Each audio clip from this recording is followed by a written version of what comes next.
ta'aruf itu artinya nonton barang. Kalau di Arab jahiliyah itu. Jadi misalnya saya pergi ke rumah si cewek yang ingin saya lamar. Saya datang ketemu orang tuanya, ta'aruf. Ta'aruf maksudnya kenalan, tapi nonton barang sebenarnya. Nanti dia ditelanjangi, kemudian dilihat ini ada yang kok ini susunya cuma satu. Misalnya gitu. Nah, itu nggak jadi.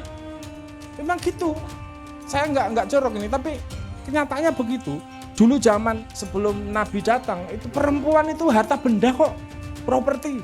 Nah, Islam hadir untuk mengubah itu. Makanya dalam sebuah ayat misalnya, laqad khalaqnal insana fi ahsani taqwim, tsumma radatnahu asfala safilina illa. Jadi, ini makhluk ini memang diajak untuk meningkatkan derajat kemanusiaannya agar dia tidak turun derajatnya ke hewan. Nah, ini disebut sebagai proses berbudaya.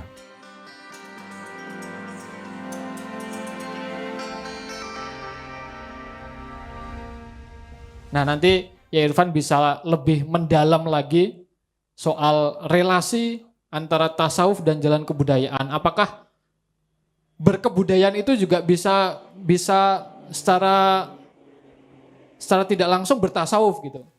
Jangan-jangan budayawan itu juga sufi gitu. Monggo ya Irfan bisa dimulai dari relasi antara tasawuf dan jalan kebudayaan gitu. Sebenarnya kalau mau diringkes sederhananya di awal omongan kita hari ini ya, di pertemuan awal kita ini, kebudayaan itu apa sih? Ini kalau cara cepatnya kira-kira gitu, kebudayaan itu sebenarnya produk ihsan. Produk olah rasa. Produk olah rasa, makanya nanti ibadah tertinggi kita itu adalah ibadah yang kita lakukan dari rasa terdalam kita. Gitu. Ibadah kok cuma baru lahirnya, itu ibadah Anda baru lahir. Kalau ibadah Anda, sembah Anda sudah sampai kepada rasa terdalam Anda, artinya Anda sudah menyembah Tuhan lahir batin. Dari lahir sampai batinnya. Makanya nanti olah kesenian, olah rasa itu sebenarnya makomnya makom tertinggi. Cuma ini nanti karena dimensinya, karena dimensi indah itu dimensi yang paling susah dikenali dalam ajaran agama ini.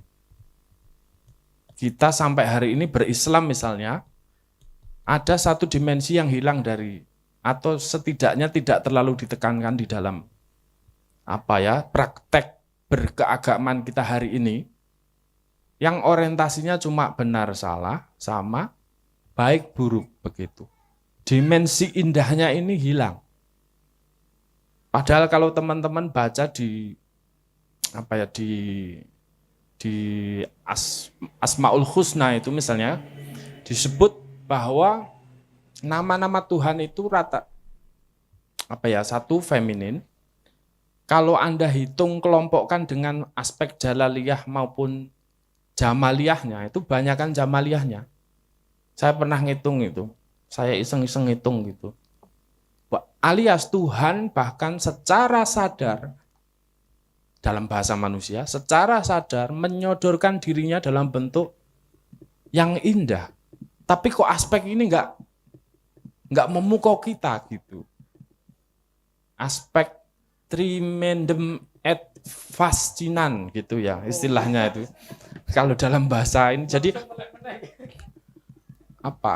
sesuatu yang menggetarkan jiwa, tapi pada saat bersamaan sesuatu yang membuat kita gentar, tapi sekaligus takjub begitu. Nah itu, kondisinya seperti itu. Tuhan tuh harus dialami, dihayati dalam dua sisi paradoknya. Sebagai Tuhan yang maha jalal, tapi pada saat bersamaan, Tuhan yang maha jamal, yang maha indah. Kalau kita tidak berimbang mendekati Tuhan, kita akan timpang dalam kemanusiaan kita. Itu yang paling ini. Kalau Tuhan hanya dibayangkan sebagai sosok yang maha penghukum, Maha yang menegakkan hukum, Maha yang mengadili. Dia akan kita bayangkan sebagai sosok tirani yang maha keras. Akhirnya aspek jamaliyahnya kemudian musnah, hilang, kira-kira gitu ya. Nah ini ada satu aspek dari ini ya, dari kita. Nah ini yang perlu kita, makanya olah berkesenian, olah rasa terdalam. Nanti soalnya rasa ini tidak hanya terkait kesenian.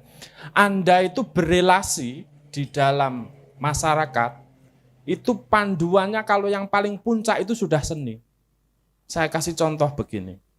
Anda kalau berelasi dengan perempuan, patokannya cuma benar salah sama baik buruk, bubar sampean relasi Anda. Anda harus mengalami istri Anda sebagai keindahan. Anda harus berelasi dengannya dengan kesenian, tanda petik. Kalau Anda patokannya cari benar salah, segera saja bubar itu. Ini sudah benar, skill ini. Ini seni dalam berelasi. Makanya di orang Jawa itu ada 3 patokan. Anda mungkin kalau hidup berelasi kok patokannya cuma baik atau buruk atau benar salah. Segera saja nanti orang punya kebenarannya masing-masing, kamu punya kebenarannya, ketemu, tengkar. Juga baik buruk begitu, orang punya persepsi baik, kita juga punya persepsi yang baik sendiri. Akhirnya ketemu dan pecah. Nah, makanya perlu dimensi yang lebih sublim daripada itu, bernama dimensi yang indah. Makanya di Jawa ada konsep misalnya bener durung mesti bener. Bener durung mesti becik. Bener durung mesti pas. Urung mesti selaras. Jadi nanti tingkatannya kalau dalam konteks tradisi Jawa ya misalnya ada istilah apa wirogo, wiromo, wiroso gitu. Nah, yang wiroso ini sudah relasinya panduannya bukan hitam putih tapi panduannya sudah rasa. Oh, ini kayaknya enggak tepat. Oh, ini kayaknya kurang pas. Walaupun mungkin secara akal Anda menyimpulkan ini harusnya seperti ini begitu. Nah, ini satu olah ya, satu olah kemanusiaan sebenarnya yang paling terdalam. Nanti produk seninya, produk olah itu adalah kebudayaan begitu.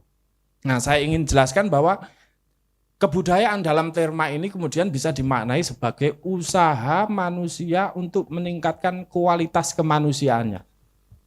Manusia meningkat agar dia tidak seperti hewan.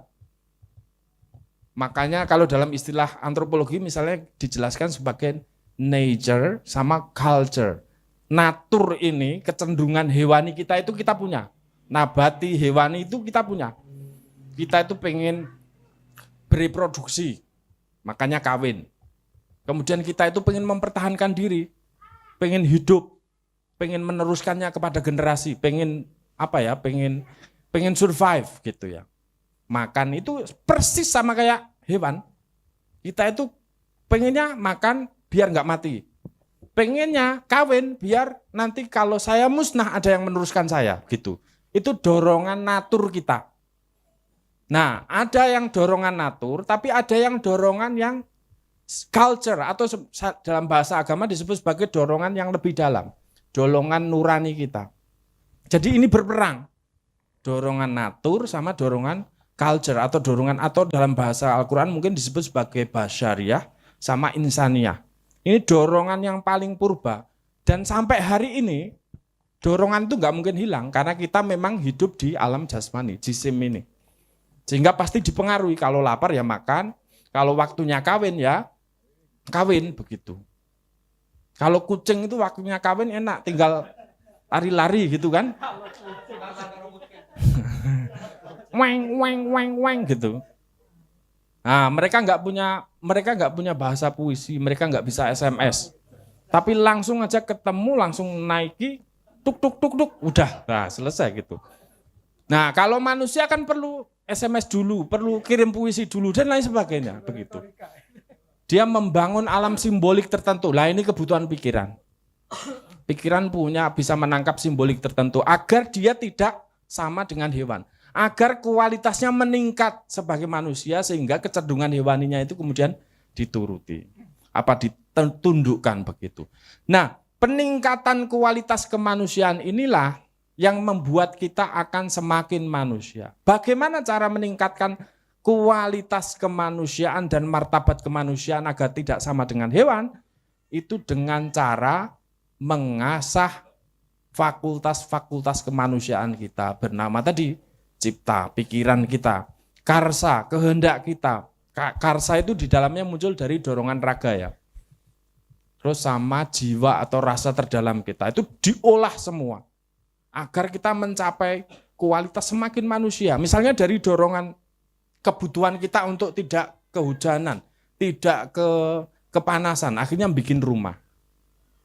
Bikin rumah nanti berkembang terus, semakin bagus karena akal kita terus berkembang. Sedangkan hewan nggak pernah. Burung itu kalau bikin rumah, sepengetahuan saya, itu ya kayak gitu terus. Apa daun-daun itu ditaruh gitu aja, nggak pernah berubah. Bentuknya ya gitu aja terus. Nah, kita berkembang.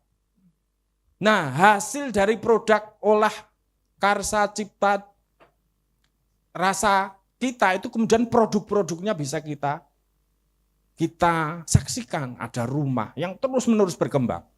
Nanti campuran ya antara karena satu fungsi itu kebutuhan akal ya. Misalnya fungsi pokoknya nggak kepanasan. Tapi nanti ada kebutuhan rasanya. Kayaknya di sawang kok nggak indah ini. Nah, akhirnya ditambahi. Kenapa kita minum kopi itu pakai dihias lope-lope. Wong timah makan tinggal minum tinggal diseruput aja kan kalau pakai alasan. Tapi kita punya kesadaran akan rasa yang indah. Milih cewek itu.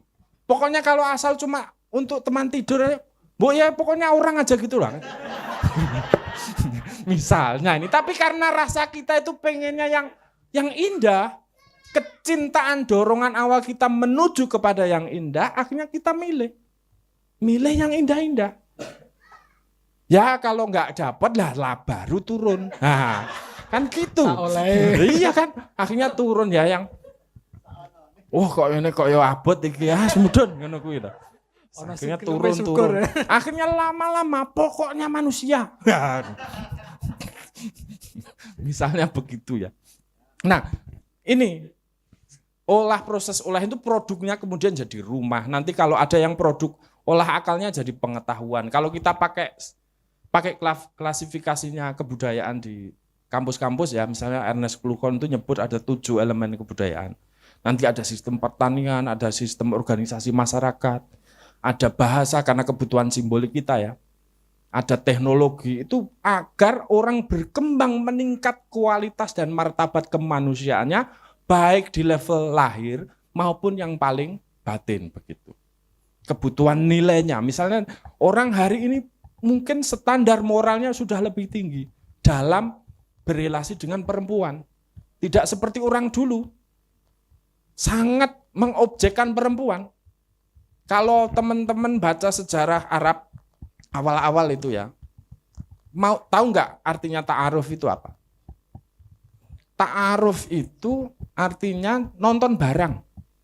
Kalau di Arab jahiliyah itu, jadi misalnya saya pergi ke rumah si cewek yang ingin saya lamar, saya datang ketemu orang tuanya, ta'aruf. Ta'aruf maksudnya kenalan, tapi nonton barang sebenarnya. Nanti dia ditelanjangi, kemudian dilihat ini ada yang, kok ini susunya cuma 1, misalnya gitu. Nah itu nggak jadi, memang gitu. Saya nggak jorok ini, tapi kenyataannya begitu. Kalau ibarat nonton kambing itu misalnya, ini poel utuh, kakinya nggak pincang dalam, oke, saya mau, saya beli. Makanya konsepnya mahar. Itu dulu kayak gitu. Akhirnya semakin kita berkembang sebagai manusia, itu kemudian kita berkembang nilai kita sebagai manusia, meningkat, semakin bisa memanusiakan perempuan. Dulu zaman sebelum Nabi datang, itu perempuan itu harta benda kok, properti milik. Misalnya saya menikahi seseorang, sudah nanti kalau saya meninggal, istri saya itu nanti diwarisi oleh anak saya. Mau dijual kayak mau dinikahi sama dia terserah. Nah, Islam hadir untuk mengubah itu. Gitu. Semakin meningkatkan kualitas nilai-nilai kemanusiaan kita dan martabat kemanusiaan kita. Makanya dalam sebuah ayat misalnya laqad khalaqnal insana fi ahsani taqwim tsumma radatnahu asfala safilina illa. Jadi ini makhluk ini memang diajak untuk meningkatkan derajat kemanusiaannya agar dia tidak turun derajatnya ke hewan. Nah, ini disebut sebagai proses berbudaya. Proses meningkatkan kualitas kemanusiaannya dari asahan, dari mengolah cipta dan karsa rasa kita. Kira-kira begitu ya. Nah, proses ini, proses penaikan kualitas kemanusiaan itu naik menuju ke atas, semakin manusiawi, semakin manusiawi, semakin manusiawi. Jadi kalau ada kadang-kadang ada yang begini, secara peradaban hasil produk kebudayaan ininya ya, materialnya, misalnya produk-produknya itu lebih tinggi, misalnya tambah canggih. Tapi semakin mengobjektifikasi perempuan, misalnya nilai-nilainya. Itu juga berarti artinya di level peradaban materialnya tinggi, tapi di level aspek peradaban rohaninya turun derajat, begitu. Kira-kira gitu, bisa terjadi seperti itu. Misalnya orang-orang dulu lebih sopan daripada orang-orang sekarang. Alias itu kadang-kadang nggak linear ya. Kadang ada yang berkembang, aspek materialnya berkembang, tapi nilai-nilai kemanusiaannya turun. Tapi ada yang nilai-nilai kemanusiaannya tinggi, tapi peradaban materialnya turun. Kira-kira gitu.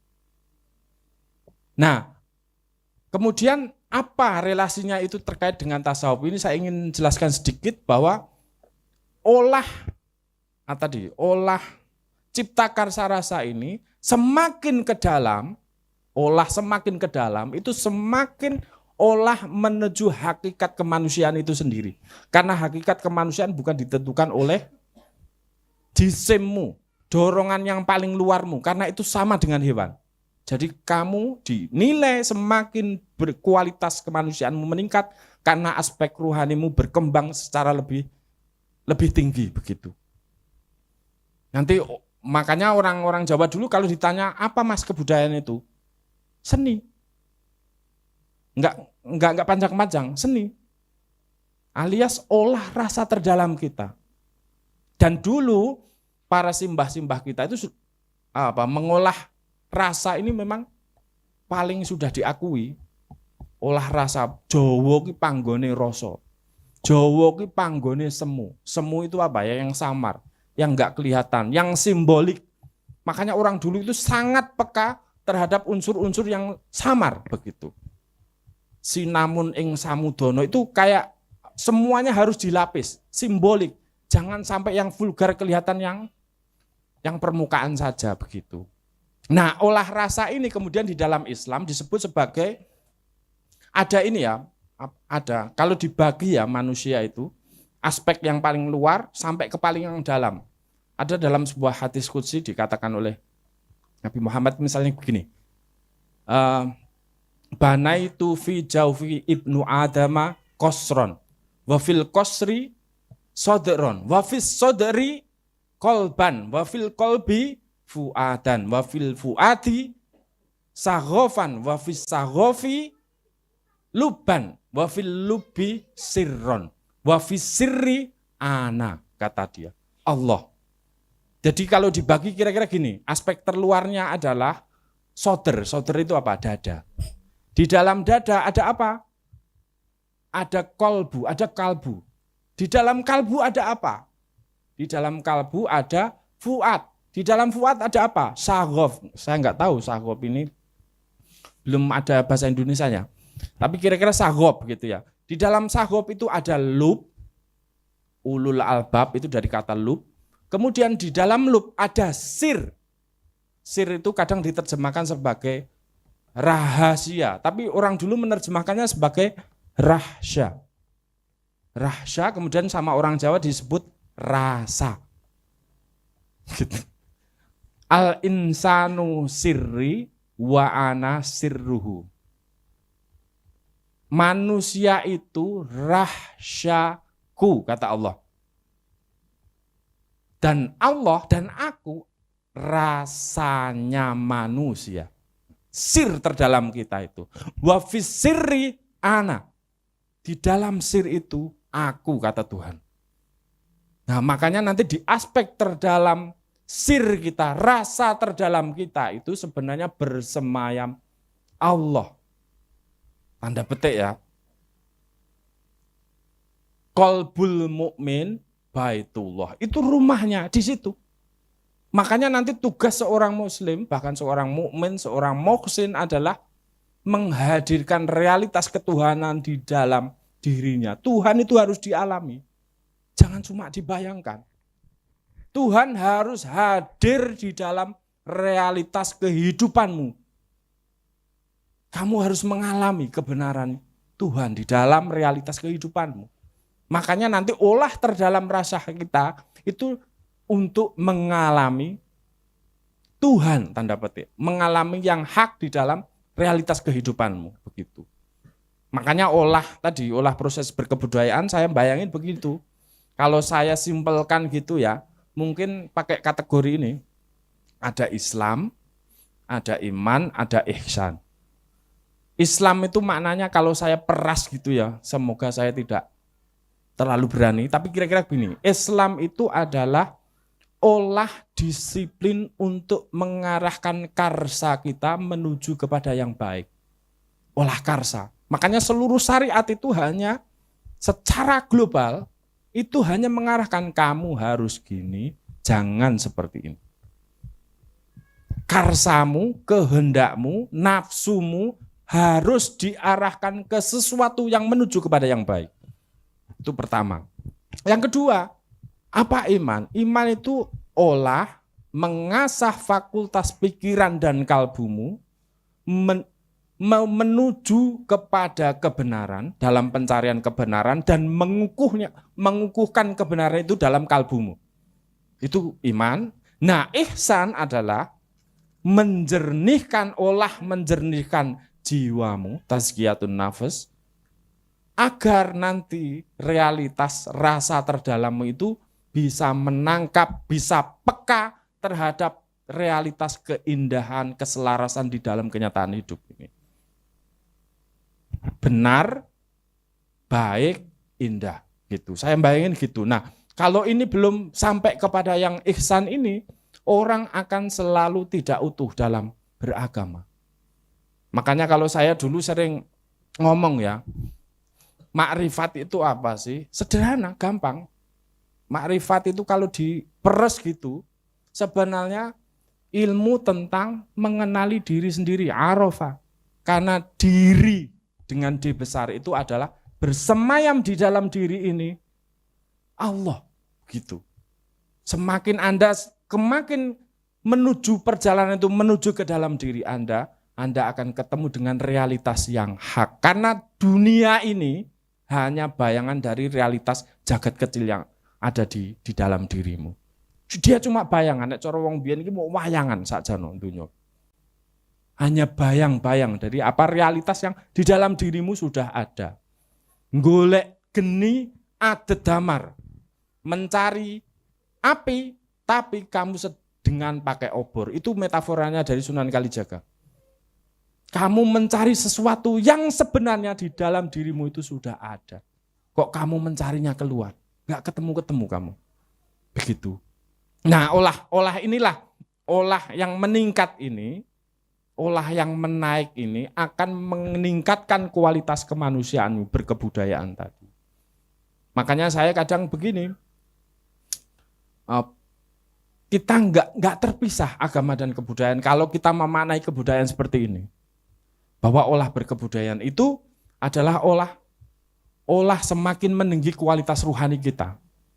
Olah dari dorongan natur ke kultur, ke culture gitu ya. Natur, kultur begitu. Nah, cuma masalahnya perspektif kebudayaan kita hari ini sekuler memang. Sekarang ilmu rohani diganti dengan ilmu psikologi. Oke, enggak apa-apa, itu mungkin malah melengkapi. Tapi saya ingin kembali lagi ke fakta terdasar bahwa sebenarnya proses kita mengutuhkan kemanusiaan kita itu adalah tugas terpenting di dalam yang diserukan oleh agama. Tugas paling penting, makanya dulu visinya itu agar bisa utuh, agama Islam itu adalah agama yang ingin membantu manusianya itu ketemu dengan realitas ketuhanannya. Atau membantu manusia untuk penuh kualitas kemanusiaannya, yang itu sering disebut sebagai insan kamil. Insan kamil itu apa ya? Kamil itu bukan sempurna dalam pengertian bahasa Indonesia ini ya. Tapi kira-kira gini, kalau saya dari sini ke sana, saya mentok sampai sana, lah itu paripurna. Tuntas gitu sebagai manusia, utuh. Nah, kira-kira begitu saya memaknainya insan kamil itu. Manusia yang bisa telah mengolah seluruh fakultas kemanusiaannya sehingga dia meningkat secara kemanusiaannya gitu. Makanya semakin tinggi orang beragama ini nanti puncaknya adalah akhlak. Saya ingin tanya, apa definisi akhlak? Jangan dimaknai budi pekerjaan loh ya. Adab, sopan santun, enggak seperti itu. Akhlak itu dari satu akar kata dengan kata kholik pada saat bersamaan dengan makhluk, khulukun, ciptaan. Alias apa? Sebenarnya akhlak itu adalah makhluk yang sudah bisa ingin terus-menerus menyempurnakan kualitas kemakhlukannya itu dengan meniru sifatnya sang kholik. Idealitas dari sifat-sifatnya yang kholik. Kalau Tuhan itu maha pengampun, kamu harus jadi orang yang pemaaf. Tuhan itu maha kaya, kamu harus jadi orang kaya. Tapi jangan coba berhenti di situ. Tuhan itu al-mughni, dia membuat kaya orang lain. Visinya begitu, kamu kaya, tapi juga harus bisa mengkayakan orang di sekelilingmu. Jadi terus begitu. Kamu punya kualitas-kualitas di mana potensi tadi, potensi terdalam di dalam diri ini, kemudian potensi yang di dalamnya bersemayam Tuhan tadi, kemudian keluar sebagai manifestasi tajaliannya Tuhan melalui diri kita. Makanya disebut di dalam sebuah ayat Al-Quran itu misalnya gini, fa'akim wajhaka lid-dini hanifa, hadapkanlah wajahmu kepada agama yang hanif. Fitratallahi fatoron nasi alaiha la tabdilu li khalqillah. Jadi begini kira-kira. Jadi agama ini hanya membenarkan kecenderungan fitrah tadi. Satu, pertama ada fitrah, dorongan nurani terdalam sama dorongan natur. Bertahan hidup, seks, macam-macam itu loh. Nah ini kan berperang. Dorongan yang di dalam sama yang luar ini berperang. Nah, agama Islam sering disebut sebagai agama fitrah. Sebenarnya agama Islam itu hadir hanya ingin membenarkan kecenderungan asalmu yang mencintai. Pertama, keindahan, kebaikan sama kebenaran. Itu dorongan kamu belum beragama pun. Kamu sudah punya dorongan itu. Buktinya, kamu kalau milih cewek, ya sing ayu. Pengen sing indah. Nek milih barang, HP, yang baik. Kamu misalnya dibohongin sama pasanganmu, kamu marah karena kamu mencintai kebenaran. Enggak mau dibohongin. Itu gerak pikiran itu ingin mengejar kepada yang maha benar. Gerak kehendak itu pengen mengejar kepada yang baik. Dan gerak rasa itu mengejar kepada yang indah. Itu dorongan awalnya gitu. Nah Islam datang untuk membenarkan ini. Ayo kamu saya kawal sampai kamu bisa mengeksplisitkan doronganmu itu lurus, tercapai begitu. Jangan sampai kalah dengan dorongan naturmu, dorongan nafsumu, dorongan karsamu yang kadang-kadang menipu, kira-kira gitu. Nah, perjuangan menegakkan tadi dorongan awal yang fitrah tadi disebut sebagai jihad. Makanya jihad. Makanya saya kadang mikir jalan berkebudayaan itu adalah jalan jihad. Iya kan? Jalan jihad.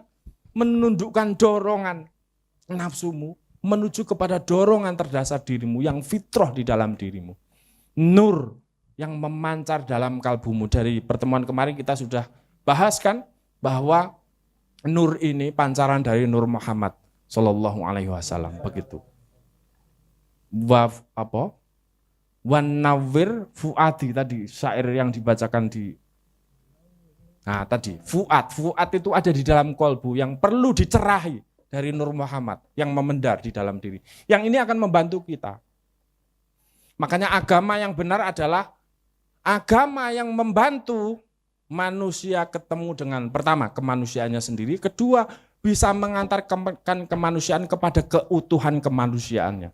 Di mana keutuhan kemanusiaan tadi pasti bersambung dengan realitas ketuhanan yang bersemayam di dalam dirimu. Nah, jalan tasawuf saya ingin katakan ini mungkin sudah merangkai ya, tapi kira-kira tasawuf saya ingin jangan pengertian tasawuf hari ini sering dipisah. Kalau pakainya ilmu Kanjeng Nabi dulu, tasawuf itu bagian integral dalam Islam. Nanti kalau dipisah-pisah nanti jadi kamu agamanya Muslim. Muslim apa? Muslim Sufi. Nanti jadi pisah-pisah. Ini Muslim Sufi, ini Muslim Syariat, ini Muslim. Lah, kok jadi buruk sekali gitu? Enggak begitu. Karena Islam itu satu paket. Enggak boleh dipisah-pisah gitu. Nanti akan tidak seimbang. Justru jalan puncak berislam ini meningkat. Terus meningkat menuju pada kesadaran yang paling tinggi dari kemanusiaan kita. Itu tasawuf. Makanya tasawuf itu puncaknya nanti adalah ini. Kualitas kemanusiaannya utuh. Semakin dewasa, matang secara moral, matang secara spiritual. Dan akhirnya dampaknya, buahnya, orang yang di sekitarnya pasti akan merasakan manfaat itu, rahmatnya yang dirasakan. Biar enggak terpisah-pisah begitu loh. Nah, jalan kebudayaan saya pikir, jalan menaik. Tadi kemarin kita sudah singgung, cah angon penekno blimbing kuwi. Itu sebenarnya kayak proses pendidikan menaik. Manusia itu menaik agar tidak turun lagi ke derajat hewan. Lunyu-lunyu penekno kanggo mbasuh dodot ira. Apa dodot? Pakaian. Perilaku beragama kita sudah compang-camping di sana sini kita itu. Katanya mengaku muslim, katanya mengaku mukmin. Compang-camping perilaku kita itu. Enggak genah, enggak sesuai dengan apa yang diyakini, apa yang diakunya bahwa kamu seorang muslim. Enggak ada buktinya. Nah, compang-camping terus jlumatono, rekatkanlah terus-menerus, jahitlah itu pakaianmu itu dengan tadi bersumber mumpung padang rembulane, mumpur jembar kalangan. Kalangan itu cincin yang mengelilingi bulan itu loh. Kan kalau pas bulan purnama itu kalangannya tambah besar. Nah itu alias pendar nur dalam fuadmu tadi seperti syair berjanji tadi. Nur di dalam kolbumu. Nur di dalam rahsyamu. Nur di dalam rasa terdalammu. Rasa itu ya Muhammadun ya sirruna.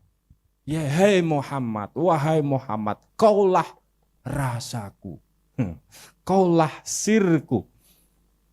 Kalau orang dulu mengatakan rosoki mas, rasulku. Terima kasih. Assalamualaikum warahmatullahi wabarakatuh. Waalaikumsalam.